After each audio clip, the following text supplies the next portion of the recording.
This is my BMW 316 Ti project car that I paid just £200 for, and in this video I'm going to be making it look better, sound better, smell better, and add some essential features in an attempt to make this thing daily drivable, all using under £50 worth of parts and tools.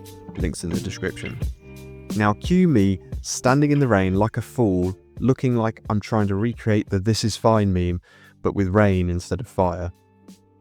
Hello everybody, welcome back to the Wheels on Wheels YouTube channel, and today we're going to be looking at my £200 BMW E46 compact that was once abandoned, now recovered and on my driveway. As you've probably seen in the previous videos, this has now got an MOT on it, it's drivable, everything works, or almost everything works in it, but there are some problems that would make it not be a feasible car to drive every day. And in today's video, I'm going to be addressing some of those issues because I want this car to be able to be driven daily. The main issue with this car is that it absolutely stinks inside. That's going to be the first thing that I'm going to have to deal with on this, and this is how I'm going to do it. So in this box, I have a device I bought from AliExpress called an ozone generator, which supposedly atomizes oxygen molecules and eliminates smells. Apparently they work really well. I don't know if this particular one will, because obviously it was the cheapest one I could buy on AliExpress, but let's find out. So I'll do a quick unboxing. We'll switch it on and see if it works.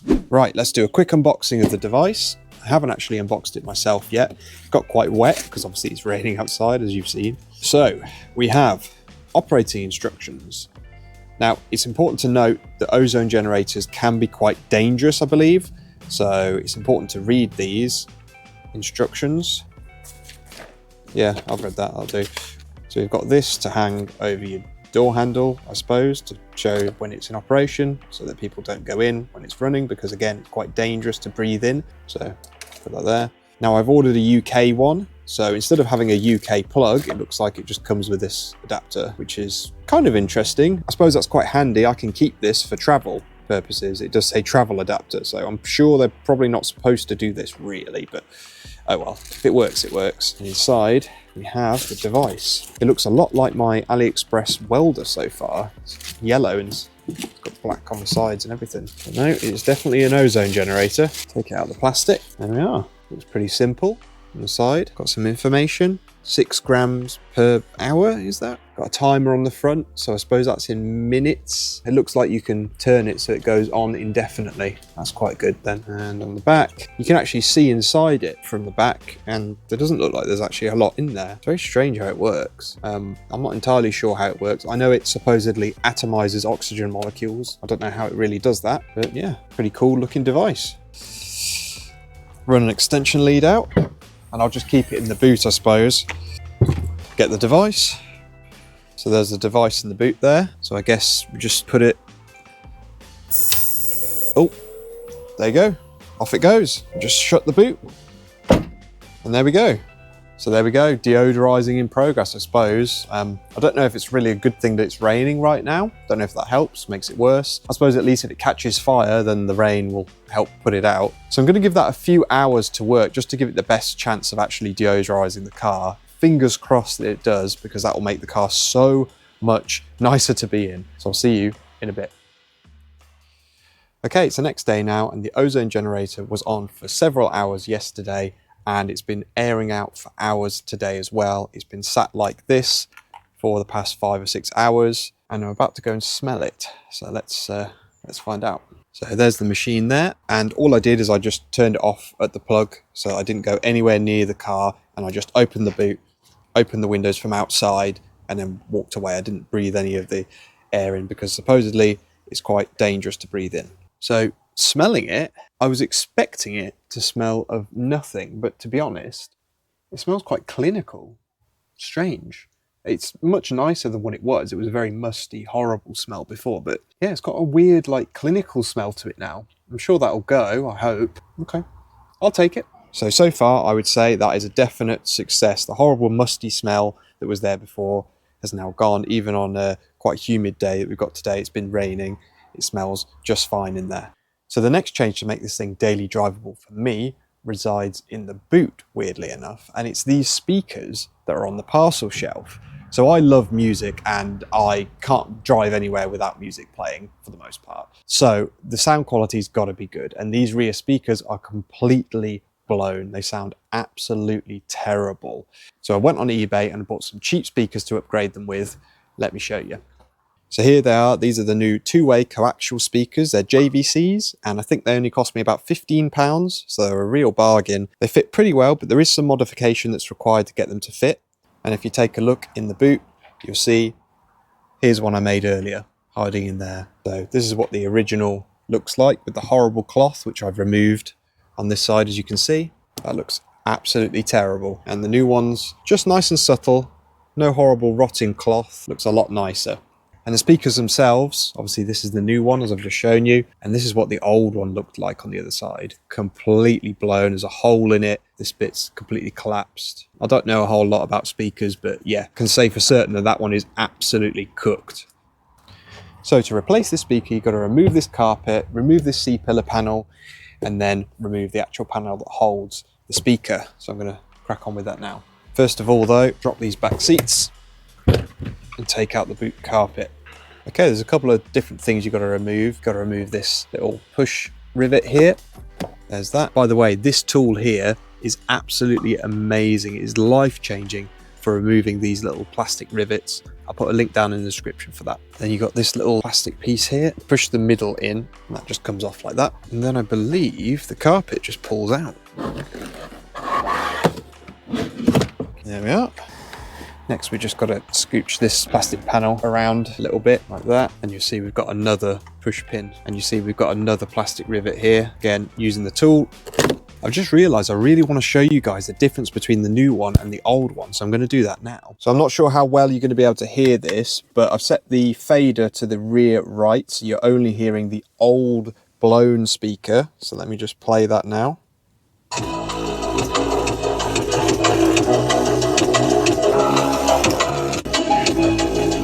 So I really hope you can hear how poor that is. If I switch to the other side. So much more bass, so much more clarity. Doesn't sound like it's about to explode. So much better. What an improvement for £15. Right, let's carry on. Okay, so back to replacing the speaker. So let's open that window there and let's pop off this C-pillar panel. There we go, that just comes off like that. There's two push pins at the top, and that reveals two of the several screws that we have to remove. So these are 8mm hex-headed screws.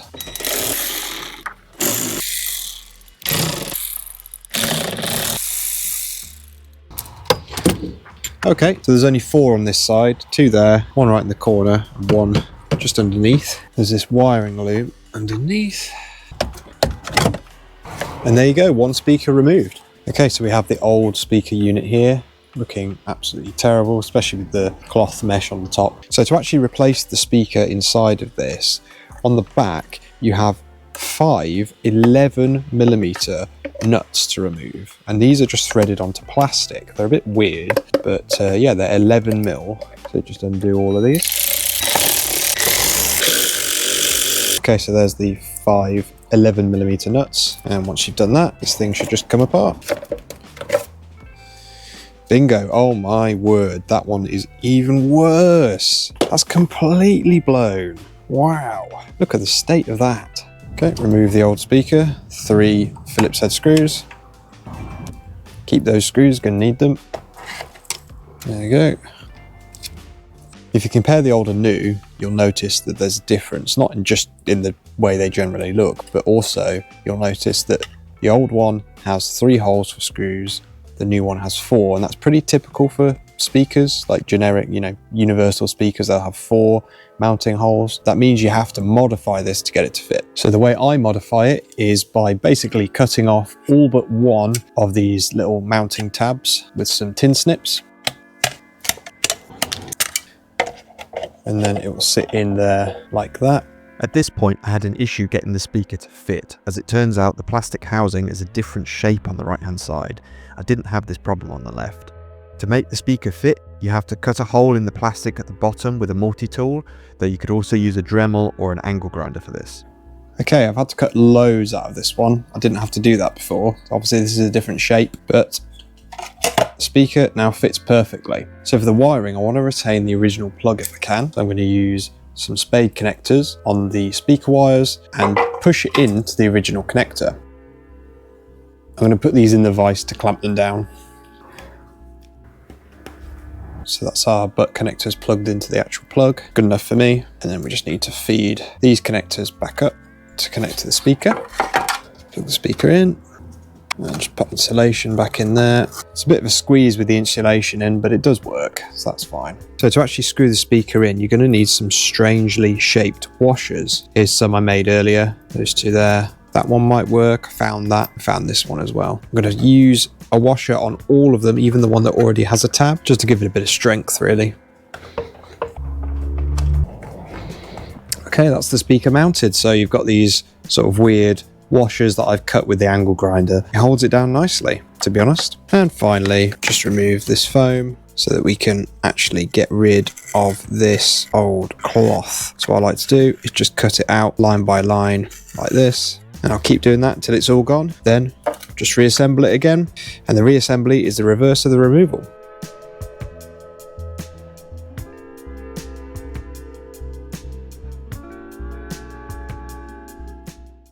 Okay, that's that speaker replaced and the sound system is so much better now. On to the next little change to make this daily drivable, and it's at the back again, and it's peeling off this fly eye. Sorry, Jack. For context, this is Jack, my good friend who sold me the car. He was in episode 1 where we started the car for the first time in 5 years, so make sure to check that video out. I think I've matured a little bit too much for this. For any of you that don't know, let me show you what fly eye actually is. So fly eye is this sort of mesh that looks like the eye of a fly, supposedly, and it makes it darker but still allows the light to pass through. It's quite clever, really, but I'm thinking going back to basics with it. This is going to take a while. 2 hours later. And there you have it, the fly eye removed. And I think it looks so much better. Compare it to that. I personally think it's a bit more classy and just suits the car a bit better, just to have it stock. You can probably tell by the weather and my haircut that it's actually a couple of days later now. Anyway, on to the next thing that we really need to make this car daily drivable, and that is cup holders. I'm absolutely astounded at the lack of cup holders in an E46. There just aren't any. So I've got my bottle of water here, which I carry around everywhere with me, and it can't really go there because it just falls over, as you can see, and it can't really go in the door pockets because it doesn't fit. So I've just been putting my water bottle just there, really. That is where this comes in. So these are little cup holders that replace this square section here, and all you need to replace it, it's so simple, is a plastic pry tool. You pry upon it, there you go. That's the old square thing. Get the new thing, so it comes in 2 parts. So the new cup holders have a spring-loaded clip system, so it fits any size water bottle, can, whatever you've got. And you also have this little coin tray. You basically just put the 2 things together like this and just clip it in. And bingo, look at that. So now I can just put my water bottle in there like that. Actually, probably needs to go in that one. And there we have it. Also, I didn't even really notice this, but it's got a coin holder built in. Look at that. So I've got my pound coins there. So you just grab your coin, push it in, and close it up. And there's your coins stored. How good's that? So the next thing I really want to do on this car is sort out these inner door grab handles, because they look absolutely horrendous. They look moldy almost. They're really not. They are dead clean, but they faded in a really weird way that makes it just look terrible. What I'm going to do to solve that, I know I've already done a video on this last week. I'm going to use some of this Odour. I've already tried it on the other side and it absolutely transforms it. I just wanted to show you guys. So first of all, I'm going to pop off this cover right here, grab some of the Odour on a cloth, and I just want to show you guys the transformation. Let's have a close-up. Look at that. I'm sorry, but come on. This stuff is absolutely magic.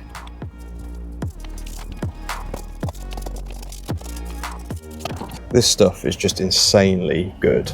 I actually cannot believe how good this stuff is. Now, removing this little grab handle cover leads me on to the next change I want to make, which is this self-adhesive Alcantara wrap. I want to put some of this onto the grab handles because they're a little rough looking. This one I painted, I think, probably 8 years ago, maybe more, in gloss black. It's held up pretty well, but it's pretty scratched. And the other side, I don't know if you can see it, is just not painted anymore.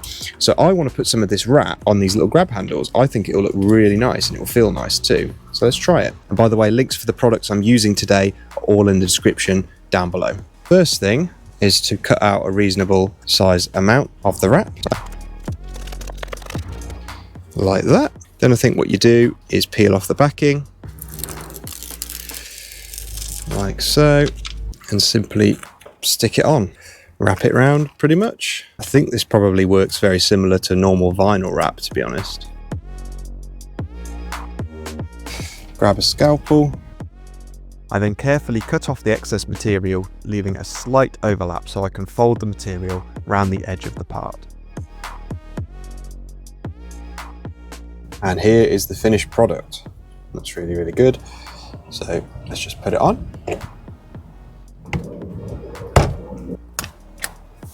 How good does that look? That's absolutely fantastic. So smooth and soft. That is an absolute bargain. I love that stuff.